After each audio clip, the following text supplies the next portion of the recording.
Hi folks, Dave, the Honest Audiophile. This is the GizAudio Binary Acoustics Chopin, and these are my Honest Audiophile impressions. I want to thank Awesome Danny for providing the Binary Acoustics GizAudio Chopin for review. Greatly appreciate it. Awesome Danny, you rock. If you haven't already checked out Awesome Danny's channel, please check out the link down below for his YouTube page. Go ahead and go give him a subscription and tell him I sent you. Alright, so the GizAudio Binary Acoustics Chopin. This will set you back $200 from your bank account. It is a quad driver hybrid.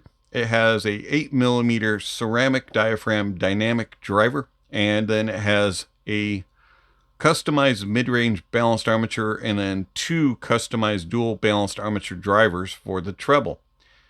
12 ohms of impedance and 122 decibels of sensitivity, and a frequency response range of 5 Hz to 20 kilohertz. The Chopin comes in this very nice black box. You get a kind of a look like an equalizer, and then some branding on the backside. You get some specs. Taking off that lid, and you're greeted by a very cool display. So you get a couple of little boxes here. The first one has some paperwork in it. We won't bother showing that. And then the second one has some accessories, which include a couple of little bags for your shells to sit in. You get a little cleaning tool. You get some wire management and a bag of small, medium, and large silicone tips. And then you get this cool little carrying case. Now it's a hard shell. Again, you get that equalizer look, a little bit of branding. It's a little bit long, but should fit in some pockets and also in a bag very nicely. You got a lock, and that opens up, and you have plenty of room for your IEMs and any accessories you want to stash. All right, let's set all this to the side here. And then you get your Chopin. Now, Chopin, very unique design. You do not see something like this very often.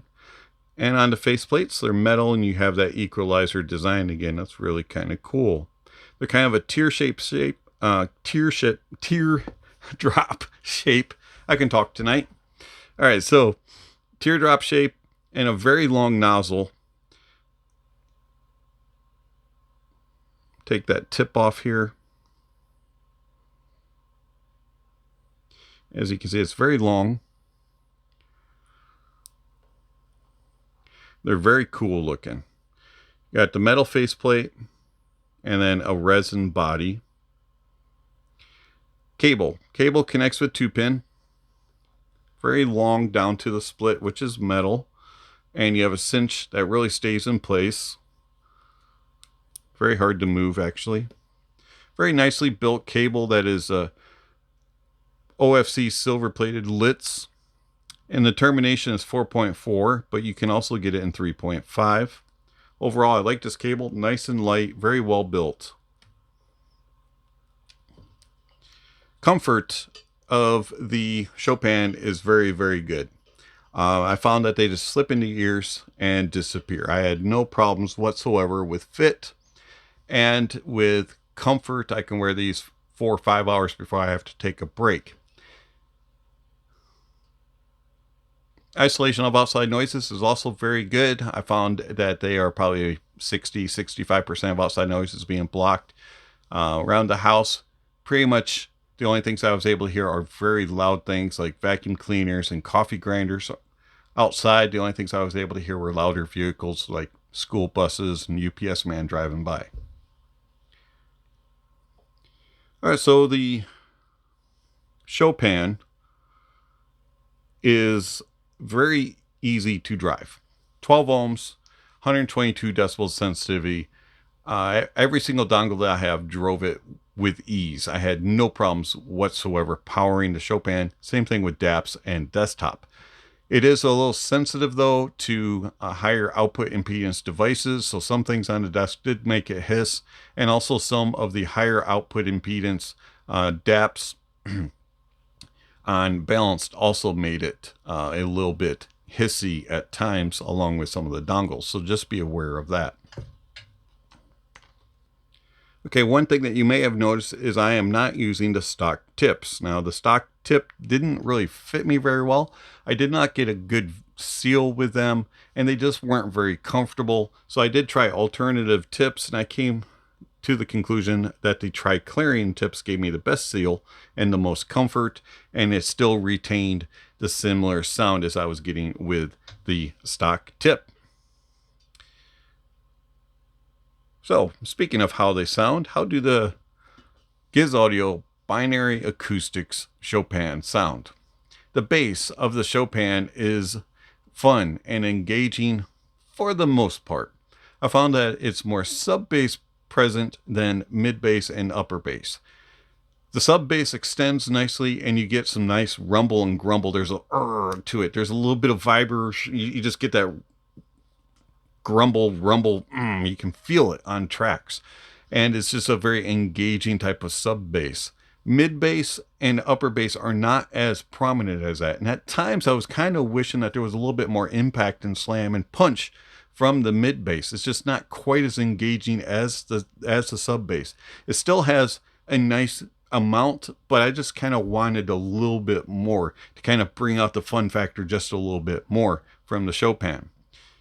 It does have nice details and very good resolution. It stays very well controlled.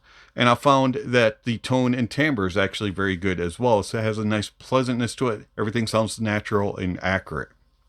The mids. The mids of the Chopin are also very pleasing. But like the bass, the upper is just a little bit thinner and a little bit leaner sounding than the sub bass. Same thing with the mids. The bottom end of the mids are a little bit thinner and leaner sounding than the upper mids. And I found that it just sounded a little bit unbalanced. Going through the octaves on like a piano, the lower end is not quite as thick and full sounding as the uppers.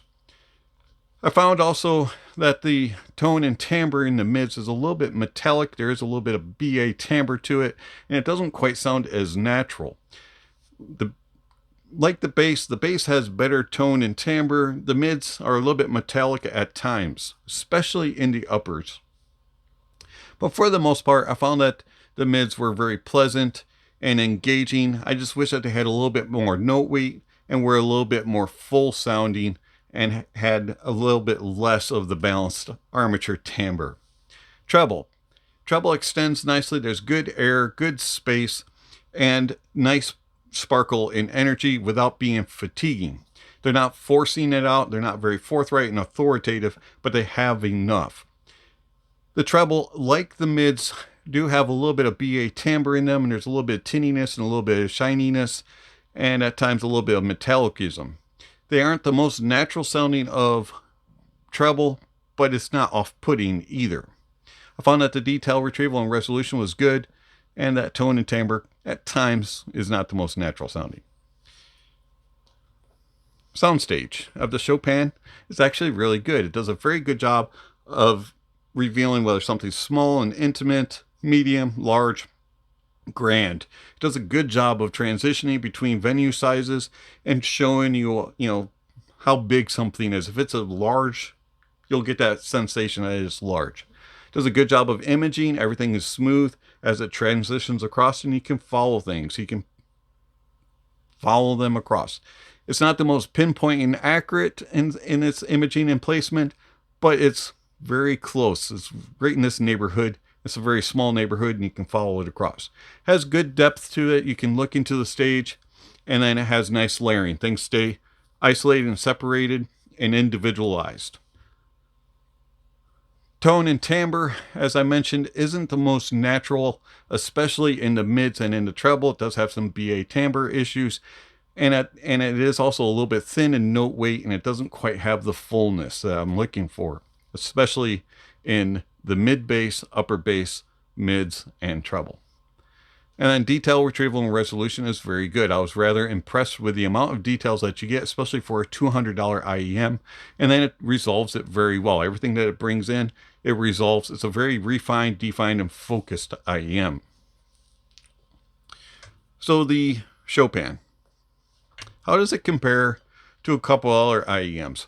As I was listening to the Chopin, one kept coming to mind, and it was the Tanchjim Kara. Now the Tanchjim Kara has a little bit more thicker note weight, has a little bit more accurate tone and timbre, and has slightly better details and resolution, slightly more elevated and forward in the mids though.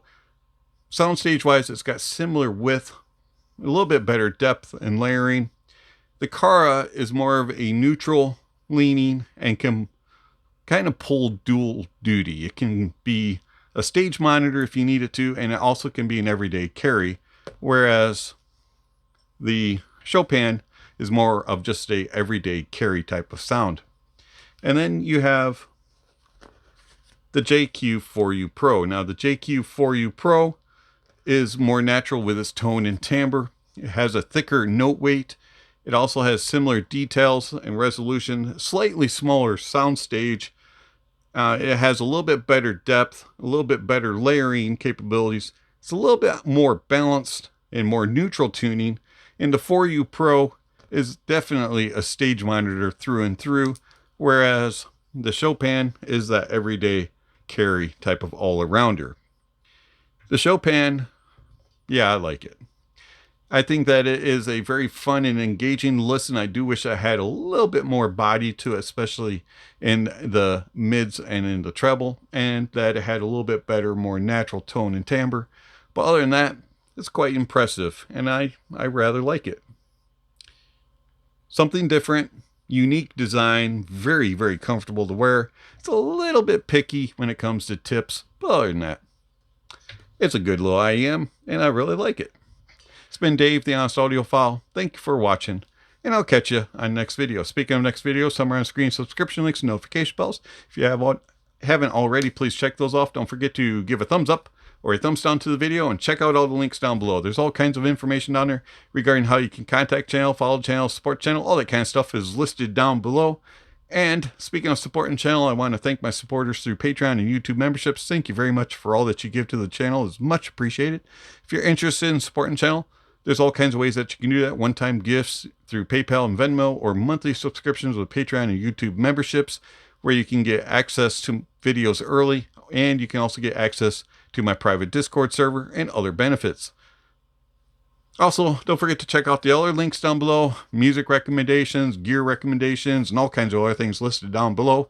And lastly, don't forget to enjoy the music, and that honesty is the best policy.